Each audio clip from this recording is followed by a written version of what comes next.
오늘 본문 4절에 내 때를 오늘 말씀의 제목으로 삼습니다. 이 말씀이 저와 여러분의 삶이 되기를 바랍니다. 이제 요한복음 1장에서 2장으로 넘어오면서 공간적인 배경이 바뀝니다. 세례 요한이 세례를 베풀었던 요단강 건너편 저 남쪽 베다니로부터 예수님의 주된 사역지가 되는 갈릴리로 옮겨간 것인데요. 그 여정이 대략 한 사흘쯤 됐다고 오늘 본문 1절은 이야기합니다. 세례 요한이 예수님에 대해 증언하던 그때로부터는 정확히 일주일이 지났고 예수님의 공적 사역이 이제 본격적으로 시작되는 순간입니다. 갈릴리의 가나라는 곳에서 혼인잔치가 열렸습니다. 그 연회를 관리하는 연회장도 나오고 또 하인들이 여럿 있는 걸로 봐서는 꽤 부유한 집안의 큰 잔치였음을 알 수 있습니다. 가나라는 마을은 지난주에 빌립이 예수님께 데려왔던 나다나엘, 그의 고향으로 요한복음에 나와 있는데요. 요한복음 4장에는 두 번째 표적이 나오는데 그 두 번째 표적도 가나에서 일어난 것을 보면은 아마 예수님의 주된 사역지 중에 하나였던 것으로 보입니다. 이 혼인잔치에 예수님의 어머니가 계셨다 이렇게 1절은 말합니다. 예수님의 제자들과 예수님은 청함을 받았다는 2절과 다르게 마리아는 그냥 거기 계셨다 이렇게 기록하는 점, 그리고 나중에 이 마리아가 이 잔치의 어려움에 아주 깊숙이 관여하는 모습에서 마리아는 청첩장을 받고 온 손님이 아니라 혼주와 아주 가까운 사이였음을 짐작해 볼 수가 있습니다. 그런데 이 결혼식에 문제가 생겼습니다. 포도주가 바닥났어요. 손님이 예상보다 너무 많이 왔든지 아니면 손님 중에 애주가들이 아주 많이 왔는지는 모르겠지만 이건 보통 큰일이 아닙니다. 일상적인 식사에서도 포도주를 늘 곁들여 마시는 유대인들에게 혼인잔치에서 포도주가 떨어졌다는 것은 상상하기 어려운 일입니다. 포도주가 없으면 기쁨도 없다고 한 랍비가 말했는데요. 포도주 없이 잔치를 이어갈 수는 없습니다. 당시의 결혼식은 보통 한 일주일 정도 진행됐다고 그래요. 근데 정확히 무슨 요일에 언제 포도주가 다 떨어졌는지는 나오지 않지만 포도주가 바닥난 그때부터는 이미 잔치가 아닙니다. 신랑 신부에게는 엄청난 불명예가 따르겠죠. 나중에 연회장이 좋은 포도주를 냈다고 신랑을 칭찬하는 장면도 나오는데요. 그만큼 사람들이 포도주에 예민했다는 뜻입니다. 아니 어떻게 포도주가 다 떨어질 수가 있어? 결혼식이 어떻게 포도주 없이 진행이 되지? 그 정도도 준비를 못하나? 두고두고 수군거릴 일입니다. 요즘처럼 어디 가서 급히 사올 수도 없고 사실상 해결할 길이 없죠. 기쁨의 축제여야 할 결혼식이 한순간에 비극이 되고 마른 것입니다. 그런데 이때 마리아가 예수님께 이 사실을 전합니다. 저들에게 포도주가 없습니다. 여러분, 마리아가 왜 이 얘기를 예수님께 전했을까요? 도와달라는 거 아닐까요? 그죠? 아니 어떻게 잔치에 포도주가 없다니 이해가 안 된다 야, 이런 불평이 아닙니다. 그렇다고 상식적인 선에서 도와달라는 것도 아니에요. 어디 가서 포도주를 구해오거나 사오라는 뜻이 아니죠.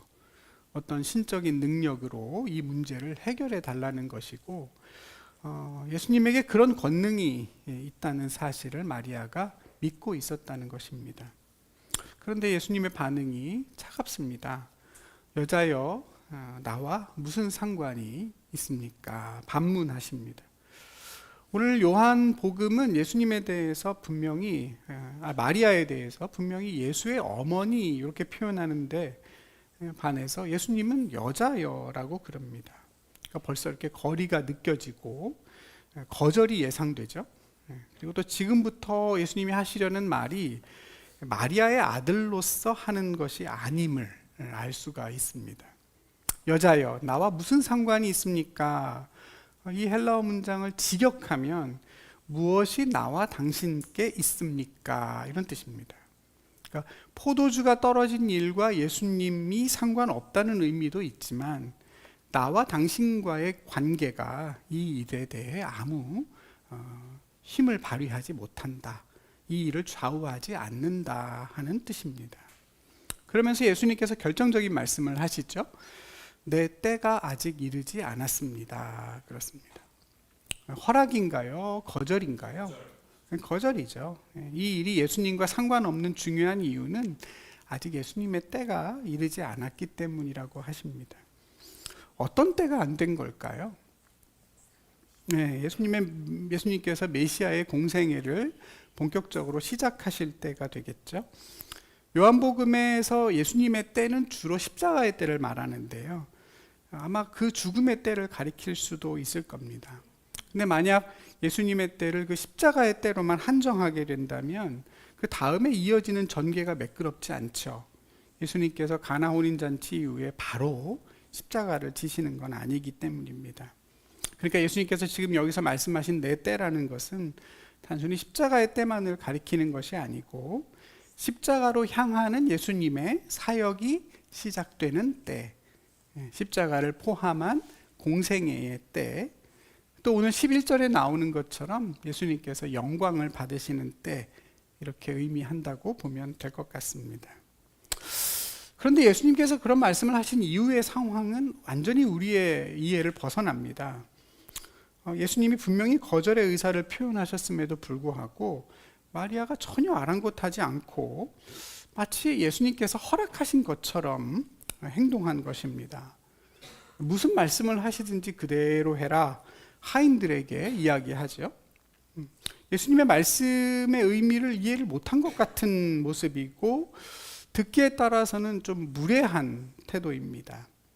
안 된다 그랬는데 그걸 무시하고 어떻게든 하실 테니까 시키는 대로 하라, 이런 얘기일 수 있기 때문입니다. 누가 한번 이기나 보자, 뭐 이런 수준이지 않습니까? 일상에서 이렇게 얘기하면 안 될 거예요, 여러분. 그죠? 제가 장로님에게 장로님 이 일 좀 오늘 좀 부탁드립니다. 목사님 제가 오늘 시간이 안 돼서 오늘 못할 것 같습니다. 권사님 옆에서 도와주셔서 오늘에 끝내주세요. 뭐 이런 대화가 되는 거예요. 싸가지가 없잖아요. 그렇죠? 그렇게는 안 되는 일입니다. 근데 여러분, 예수님의 반응이 더 놀랍죠. 그런 마리아의 태도에도 불구하고 그녀가 원하는 바를 곧장 행해 주십니다. 심지어 마리아가 내놓은 그 가이드라인 안에서 기적을 베푸세요. 무슨 말씀을 하시든지 그대로 해라, 하인들에게 이야기를 하니까 예수님도 하인들을 통해서 문제를 해결하십니다. 예수님의 말씀을 무시한 마리아를 책망하지 않고 오히려 그녀의 마음과 생각과 믿음을 통해서 일을 하시게 된 것입니다.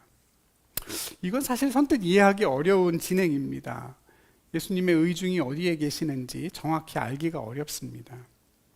내 때가 이르지 않았다는 4절과 무슨 말씀을 하시든지 그대로 하라 하는 이 5절 사이에는 아주 큰 여백이 있습니다. 그래서 거기에는 뭔가가 더 추가적으로 들어가야 할 것만 같습니다.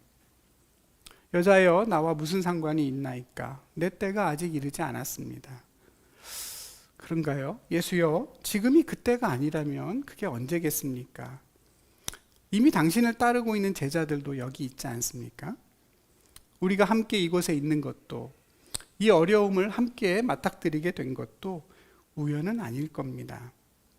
지금 이 잔치의 순간이야말로 당신의 영광이 드러나고 하나님의 구원이 시작되는 바로 그 때가 아닐런지요.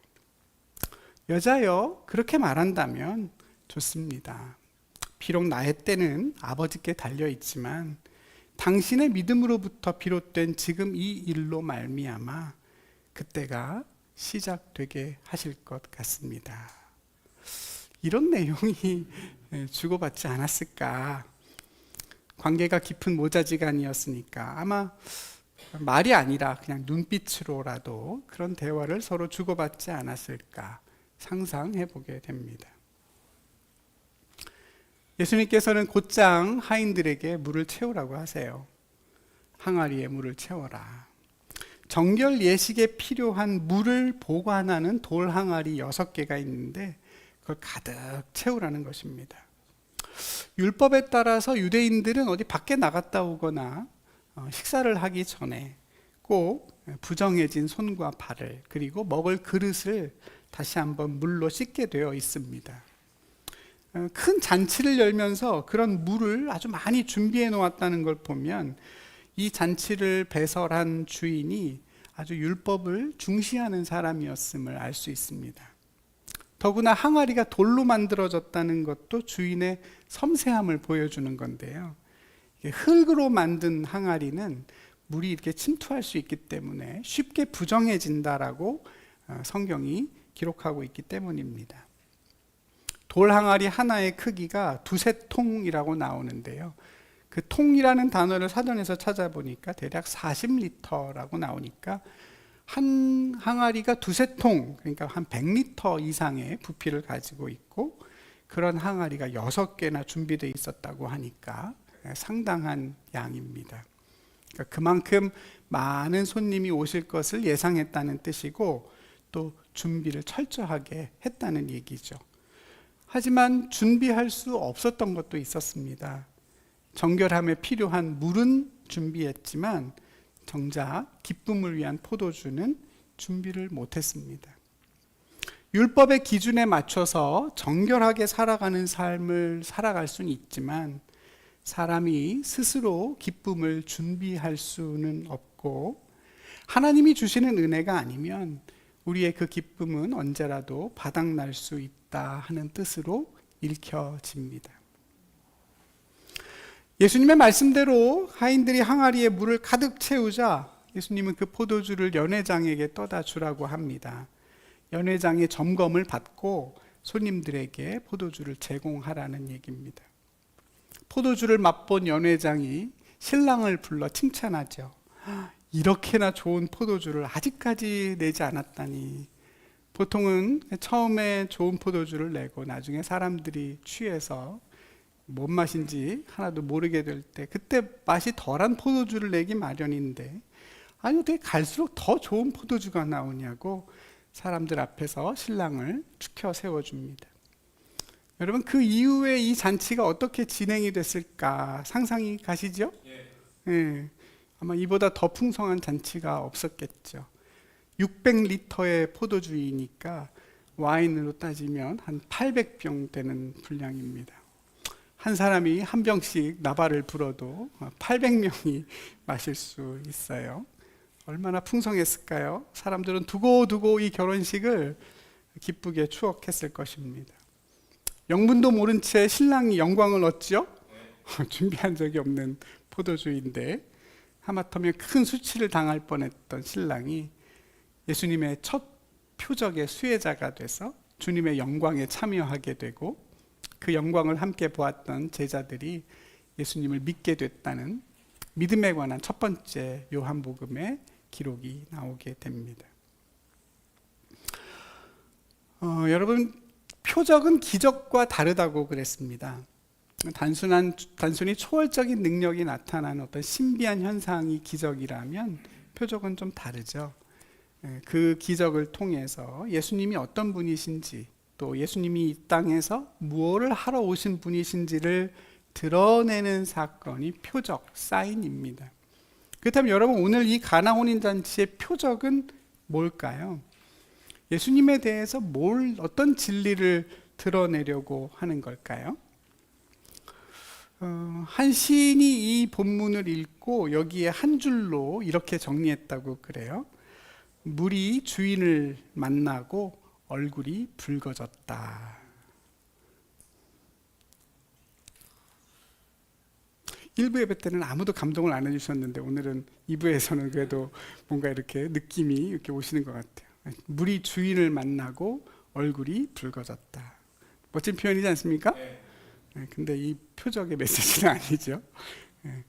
본문의 기본적인 배경이 되는 혼인잔치는 성경에서 하나님과 그 백성들의 연합과 교제를 상징합니다.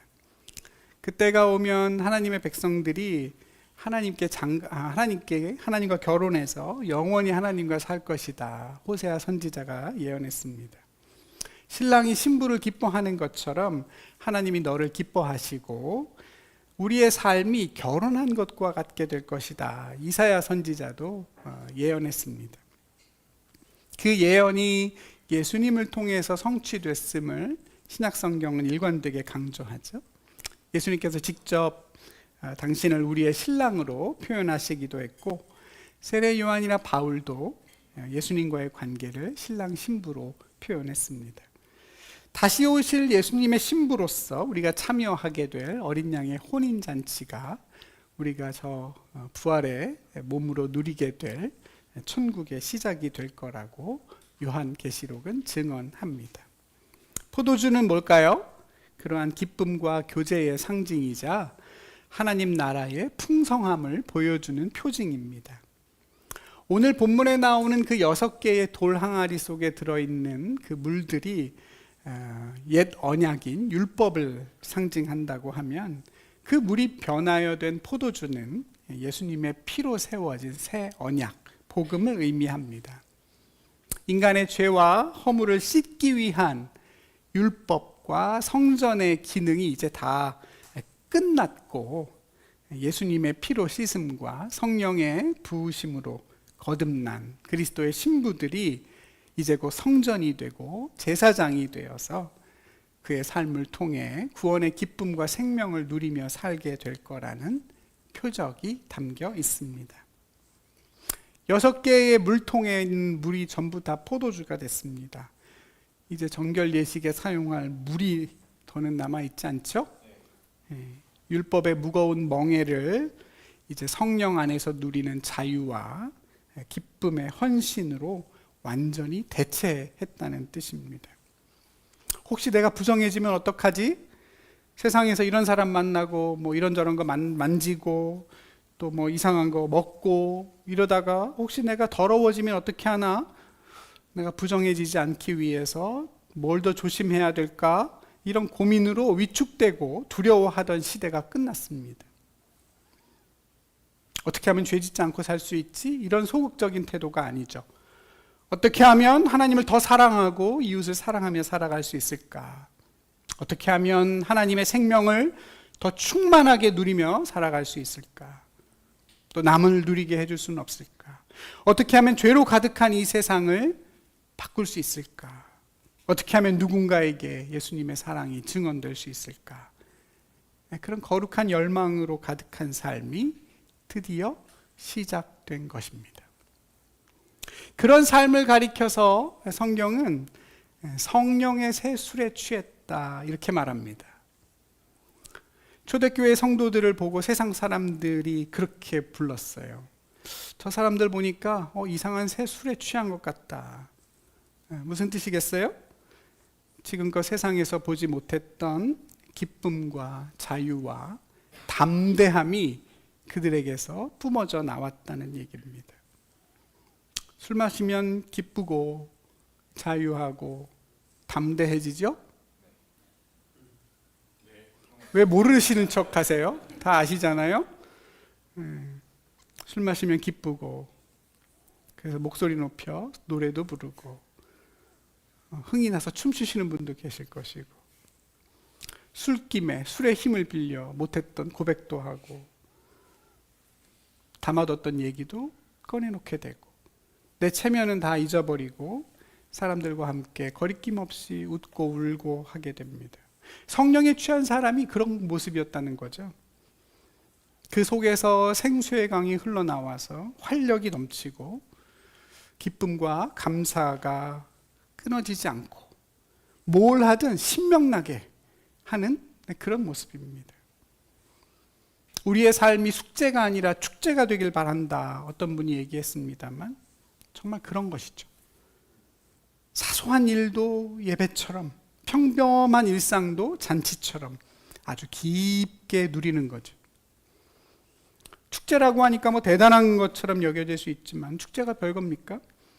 내가 사랑하는 사람들과 함께 기쁨과 감사로 먹고 마시며 평범한 내 일상에 가득한 하나님의 기적을 발견하고 누리는 것, 그것이 진정한 축제 아니겠습니까? 내가 온 것은 생명을 주려 함이요 더 풍성히 주려 함이다. 예수님 말씀하시죠. 처음에 좋은 포도주를 먹이고 나중에 갈수록 안 좋은 포도주가 나오는 그런 세상의 잔치가 아니라 갈수록 점점 더 좋은 포도주가 나오는, 부족함 없이 나오는 그런 하나님 나라의 잔치로 저와 여러분의 삶을 날마다 지금도 인도해 가고 계신 줄 믿으시기 바랍니다.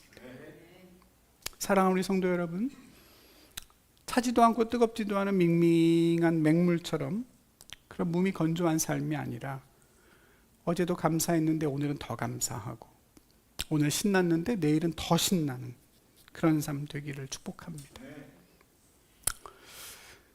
여러분, 제가 지난 여름휴가 때 발리를 다녀왔잖아요. 다녀왔어요, 여러분. 네. 저녁 비행기를 타고 가가지고 자정이 넘어서 발리에 도착을 했습니다. 공항에서 수속을 다 마치고 이제 밖으로 나와서 이제 예약해둔 택시를 타니까 벌써 새벽 2시가 다 됐더라고요. 너무너무 피곤했는데 택시가 호텔 입구로 딱 이렇게 들어가는 순간에 벌써 피로가 싹 풀렸습니다. 예약할 때 사진으로 봤던 그런 모습보다 호텔이 너무 좋은 거예요. 너무 멋있어요. 옆에서 저희 아내도 남편 호텔 잘 예약한 것 같은데 마음에 든다 칭찬을 해주니까 얼마나 마음이 좋든지 금세 힘이 났습니다.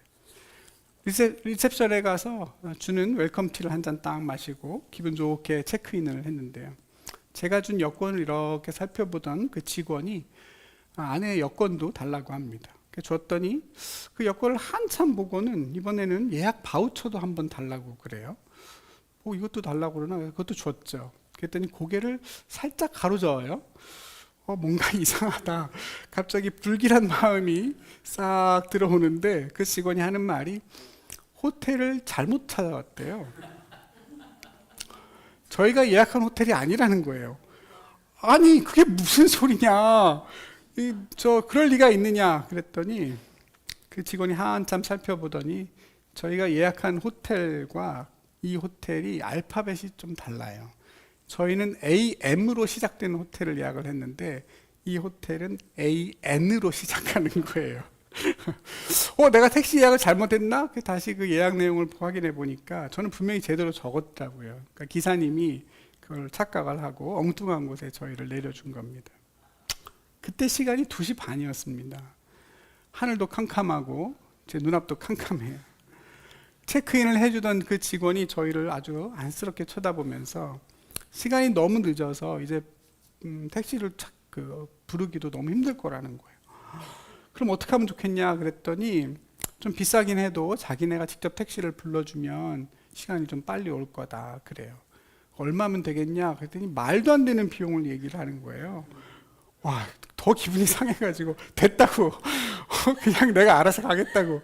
그리고 그냥 캐리어 2개를 다시 달라 그래가지고 그걸 끌고 호텔 밖으로 걸어 나왔어요. 털털거리며 나오는 제 모습이 상상이 되시나요? 몸도 마음도 얼마나 힘들던지 주님 이러실 수 있습니까? 원망이 절로 나옵니다. 근데 여러분, 그렇게 어떻게 우여곡절 끝에 택시를 타고 다시 제가 예약한 원래 호텔로 갔는데요. 그 호텔에 가보니까 마음이 너무 더 안 좋은 거예요. 왜 그러겠어요? 이미 너무 좋은 호텔을 본 거야. 처음부터 그냥 여기 왔었으면 아무렇지 않았죠. 여기도 되게 나름 가성비 있는 좋은 호텔이라고 소문이 난 호텔이었거든요. 근데 좋은 걸 보고 오니까 이게 비교가 돼서 너무 실망이 되는 거예요. 이 여행이 지금 또 시작인데 정말 하나도 신이 안 나고 호텔에 있는 모든 게 다 마음에 안 들어요. 그래서 1도 마음에 드는 게 없어요. 나중에 이제 사모님이 그러시더라고요. 당신 그때 좀 흔들리는 것 같았어 저한테. 그래서 제가 속으로 목사는 사람 아니냐 그러고 넘어갔습니다만, 그렇게 그 호텔에서 지내다가 이제 저희가 중간에 한번 지역을 옮겨야 될 일이 있어서 호텔을 한 번 더 이동을 했습니다. 근데 가보니까 이번에는 모기가 말썽이에요.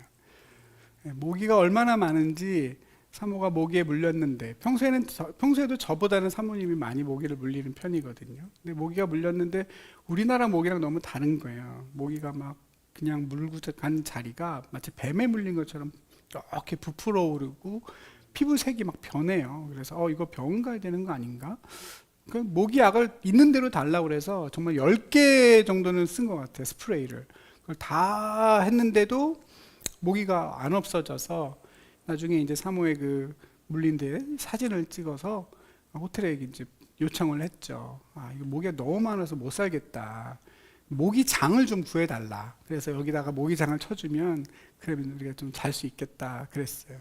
근데 그쪽에서는 그게 되게 좀 뭔가 신경이 쓰였나 봐요. 그래서 나중에 연락이 와서는 그럼 방을 좀 바꿔주겠다. 좋은 방으로 업그레이드를 해줄 테니 좀 이해해달라. 그래서 1층에서 2층으로 딱 한 층 올라갔어요. 위치도 똑같은 곳이었는데 하나 딱 올라가서 방을 열어봤는데 와, 여기는 밑에 방이랑 완전히 다른 거예요. 크기가 2배 이상 훨씬 넓고 거기는 2층이다 보니까 바닷가도 보이고 수영장도 보이고 뭐 발코니도 있고 뭐도 있고 너무 좋아요. 나중에 제가 그 가격이 얼마나 될까? 그걸 봤더니 2배가 넘는 거예요. 저희 방보다. 아내에게 미안하지만 모기 물린 보람이 있다. 제가 하나님한테 섭섭했던 마음이 싹 사라졌어요. 그러면 그렇지. 하나님이 내 마음을 하나 모르시랴. 남은 여정은 그렇게 보내고 왔어요. 처음보다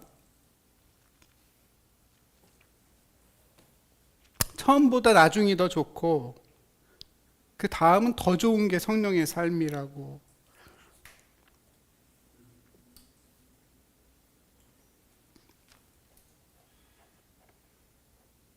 성경은 말합니다. 예수 믿고 천국 가게 됐으니까 좋은 줄 알았는데 그게 다가 아니에요. 예수로 인한 감격이 갈수록 새롭고 깊어집니다. 무화과 나무 아래서 만난 주님도 좋았는데 그보다 더 큰 일을 보고 하나님의 나라를 경험하고 누리는 삶이 기다리고 있어요. 어제보다 오늘보다 내일 더 좋은 삶이 우리를 기다리는 것, 그게 저와 여러분에게 허락하신 성도의 구원입니다. 주어진 상황이 편안하고 모든 게 다 풍족하기 때문에 누려지는 축제가 아닙니다. 때론 포도주가 떨어지고 뜻하지 않았던 일도 일어납니다. 택시가 엉뚱한 곳에 내려줘요. 그러나 주님이 우리 삶에 간섭하시고 역사하셔서 우리와 함께 완성해가는 잔치입니다. 내가 어떤 조건에 처하든지 능히 기뻐하고 감사할 수 있도록 우리 안에 계신 성령께서 능력을 주시죠. 모든 상황을 다스리고 감사할 수 있는 힘을 주세요. 늘 성령의 충만함을 구하며 우리가 살아가야 하는 이유이기도 합니다. 너희가 악할지라도 좋은 것을 자식에게 줄 줄 알거든 하물며 너희 하늘 아버지께서 구하는 자에게 성령을 주시지 않겠느냐. 주님 약속하시죠. 성령의 새 술에 취한 것처럼 살아갈 수 있을 때까지 성령을 사모하고 구하고, 그래서 갈수록 더 좋은 포도주를 맛보는 그런 잔치의 삶으로 저와 여러분 모두 함께 자라가기를 소망합니다. 그런 삶을 살아가는 데 있어서 우리가 어떤 믿음의 태도를 가져야 하는가, 여기에 대해 오늘 마리아와 예수님의 이 대화는 정말 중요한 메시지를 하나 우리에게 던져줍니다. 이 일이 나와 무슨 상관이 있습니까? 내 때가 아직 이르지 않았습니다. 주님께서 분명하게 선을 그어 놓으셨지만 여러분, 주님은 결국 마리아의 믿음을 통해 나타난 어떤 때의 사인을 보시고 아직 이르지 않았다고 하신 주님의 그 때를 바로 지금 여기로 가지고 오십니다. 그리고 거기서 나타난 표적으로 메시아의 사역을 시작하시죠. 내 때가 아직 이르지 않았다 주님 말씀하시는 걸로 보면 분명히 예수님에게는 어떤 생각해 두신 때가 있었을 것입니다. 제자들을 조금 더 부르시고 또 그들을 충분히 조금 더 훈련을 하고 그런 뒤에 이런 일들을 시작하려고 하셨을 수도 있겠죠. 잔치집에서 포도주를 만드는 것보다는 죽을 병에 걸린 사람을 고쳐주신다든가 더러운 귀신을 내어 쫓아주신다든가 뭔가 조금 더 영적이고 생명에 관한 일을 예수님이 하셔서 그 사역이 시작되도록 그때를 정하셨을 수도 있지 않겠습니까? 여러분, 우리에게 익숙해서 그렇지 사실 물로 포도주를 만드는 일은 여러 가지 오해의 소지가 있는 기적 아닙니까?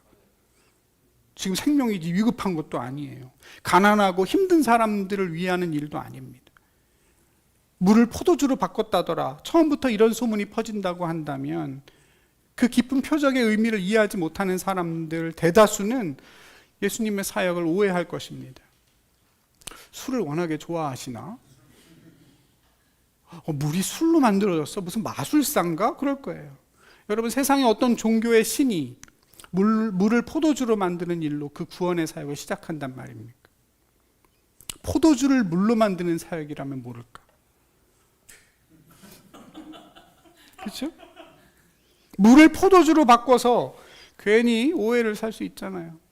오늘도 제가 아침에 교회 예배드리러 오면서 징검다리에서 이 교육예범으로 차를 타고 오는데 어떤 여성분이 정말 아무 문제 없이 생긴 너무나 그냥 평범한 젊은 여성분이 밤새 술을 마셨는지 막 비틀비틀 막 정신없이 이러면서 가시더라고요. 그래서 야, 사모님한테 술 얼마만큼 마시면 저렇게 될까? 오늘 술에 대한 설교인데 희한하다. 그렇게 하고 제가 다시 이제 차를 놓고 오려고 차를 두고 다시 이제 징검다리에서 이쪽으로 오는데 오다 보니까 그분이 도로 한복판에 누워서 주무시고 계세요. 여러분, 술이 그렇잖아요. 실제로 마테마가 누가복음에서는 이 기적을 기록 안 해요, 여러분. 예수님의 첫 표적인데도 불구하고 한 번도 언급조차 안 합니다. 말씀드린 것처럼 이보다 훨씬 더 진지한 사건으로 예수님의 공생애가 시작돼요. 왜 이 가나온인 잔치를 기록하지 않았을까요? 복음서마다 각각의 관점이 있기 때문에 기록하지 않은 것도 있겠지만 이 표적의 의미를 온전히 이해할 만큼 예수님에 대한 신앙이 성숙하지 않았을 것이고 예수님에 대한 불필요한 혼선이나 오해가 생길 것을 미리 염두에 뒀기 때문 아닐까요? 다른 의미 있는 기적들도 많은데 굳이 이 사건을 첫 번째 기적으로 기록할 필요가 없었던 거죠. 가장 나중에 신약성경을 기록한 요한에 이르러서야 비로소 이 표적에 담긴 영적인 의미를 분별할 수 있게 됐던 건 아닐까. 이제 충분히 예수님에 대한 이해가 깊어져서 이 표적의 의미를 오해하지 않을 수 있겠다고 판단하지 않았을까. 개인적으로는 그렇게 생각합니다. 예수님께서는 내 때에 대한 주님의 생각을 내려놓고 마리아를 통해 드러난 하나님의 사인을 받아들이셨습니다. 내 때가 아직 아니라고 하셨지만 아버지의 때를 분별하고 인정하신 것입니다. 어쩌면 예수님은 마리아가 보여준 그런 믿음의 반응이 나타날 때를 기다리셨을지도 모르겠습니다. 이게 나와 무슨 상관이냐? 내 때가 아직 이르지 않았다. 선을 그음에도 불구하고 주님이 뭔가를 해주실 것이라고 기대하는 그런 신앙을 보게 됐을 때, 그때를 하나님이 정하신 주님의 때로 여기고 계시진 않았을까요?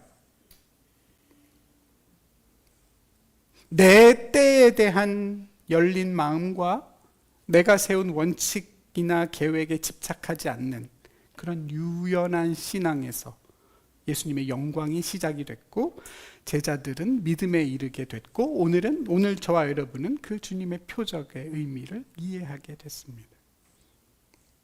여러분, 대단히 중요한 얘기죠. 저와 여러분도 다 내가 정한 어떤 때가 있지 않습니까?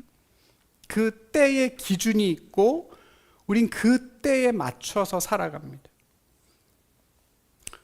내 통장에 돈이 얼마쯤 모이면 내가 어떻게 하겠다. 내 아이가 커서 학교 졸업하면 이렇게 해야겠다. 이런 상황이 되면 이렇게 하겠다. 내가 직장에 취업하면 이렇게 하겠다. 아직은 때가 아니니까 내가 조금 더 기다려 봐야겠다. 우리는 내 계획과 뜻에 따라서 그 때를 정해 놓습니다만, 그러나 여러분, 그 때에, 나의 때에 너무 집착하면 오늘 이 가나 혼인잔치와 같은 하나님의 일들을 경험하기가 어렵습니다.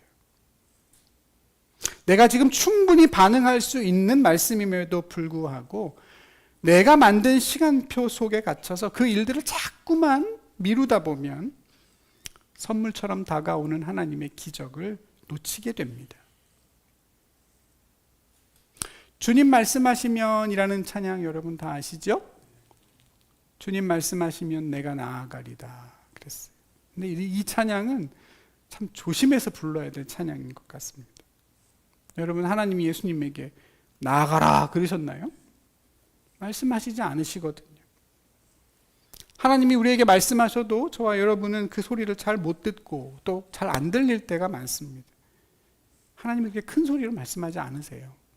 늘 세미한 음성으로 우리를 인도해 주셔서 이게 도대체 내 생각이야, 하나님의 마음이야, 모르겠다 그럴 때가 많습니다.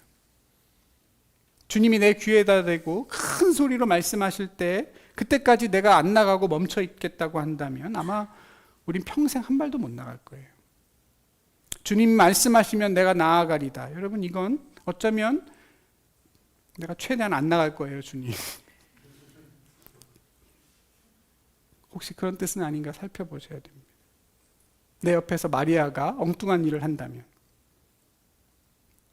생각도 못한 일들을 누군가 하고 있다면, 너하고 내가 무슨 상관이냐? 내 때가 아직 안 됐다라고 분명히 얘기하시는데도 끝까지 믿음으로 반응하는 누군가가 우리 옆에 있다면, 여러분, 그게 바로 하나님 말씀이고 하나님의 때라고 여기고 내가 정해놓았던 그 때를 지금으로 끌어와야 하는 것입니다.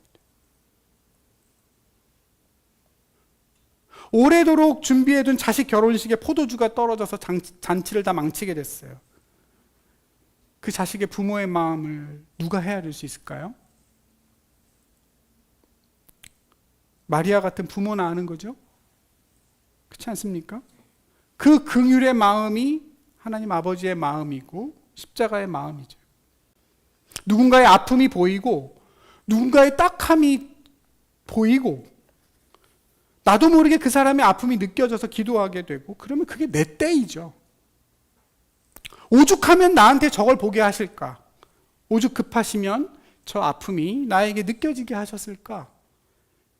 여러분, 그 마음이 드는 그때가 주님의 때이고 저와 여러분의 때인 것을 믿으시기 바랍니다.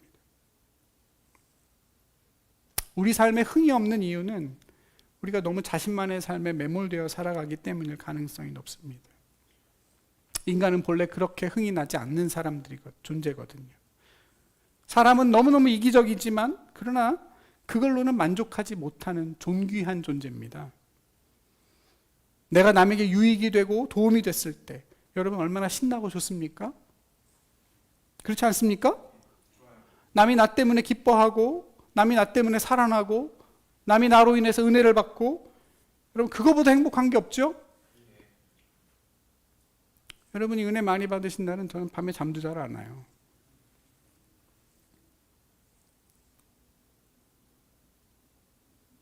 우리 권사님 감자 캐서 집에서 맛있게 요리해서 드실 때가 좋으세요? 아니면 감자 싸왔는데 성도들이 맛있게 먹고 다들 신나게 노는 게 더 좋으세요? 후자가 100배 더 좋죠? 인간이 그래요. 하나님의 형상이거든요. 나로 말미암아 누군가가 웃어줄 때 나는 더 크게 웃게 되는 그것이 하나님이 우리에게 허락하신 기쁨의 잔치이고 구원입니다. 여러분, 오늘 이 표적이 어디서부터 시작됐는가를 보셔야 돼요. 마리아의 공감과 관심에서 시작됐어요. 그런데 마리아 혼자서 누린 게 아니죠. 사실 마리아는 술도 안 먹었을 것 같지 않아요? 그건 모르나요? 모른대요. 모르죠. 예.